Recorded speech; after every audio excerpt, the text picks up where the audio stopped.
कामबाट म चाहिँ फर्किँदैछु होइन। अनि कामबाट फर्केर यो रुमको छेउको स्टेसनमा पुगिसकेँ होइन, झरिसकेँ म चाहिँ। अनि एकदम ठुलो पानी परिरहेछ क्या, अनि के गरौँ भयो। अनि टक्क फ्यामिली मार्टमा छिरेँ। अनि फ्यामिली मार्टमा छिरेर चाहिँ एउटा करेन्ट किनेँ होइन, रामेन किनेँ। अनि छाता छैन।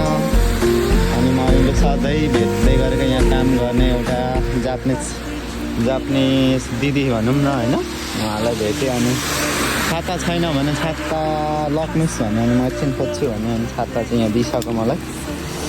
एकदमै गुड लाग्यो उहाँ चाहिँ है, उहाँलाई धेरै धेरै धन्यवाद। अब म चाहिँ यो छाता ओढेर चाहिँ रुमतिर जानुपर्ने हुन्छ होइन साथीहरू। पानी चाहिँ खतरा परिरहेछ क्या, ठुलो परिरहेछ पानी चाहिँ।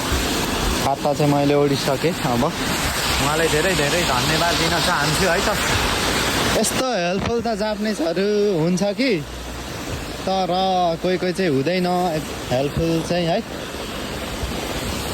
ल पानी चाहिँ देख्न सक्नुहुन्छ, बब्बाल परिरहेछ। छु देख्न सक्नुहुन्छ पानी खतरा पर अहिलेको अहिले झन्। मैले छाता पाइसकेँ किनभने म एकदमै ह्याप्पी छु। उहाँलाई धेरै धेरै धन्यवाद दिन चाहन्छु म। अब यो छाता चाहिँ इच्छु म जहिले पनि ल्याउँदा हुन्छ भन्नुभयो उहाँले चाहिँ। म चाहिँ तर उहाँलाई चाहिँ भोलि बिहान लिएर दिन्छु चट्ट पारामा। भोलि बिहानमा आउँछु अनि दिन्छु। एउटा जुस पनि म किनिदिन्छु।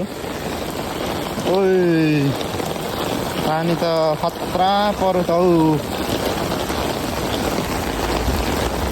सबै जुत्ता पनि भिजिगयो मेरो चाहिँ।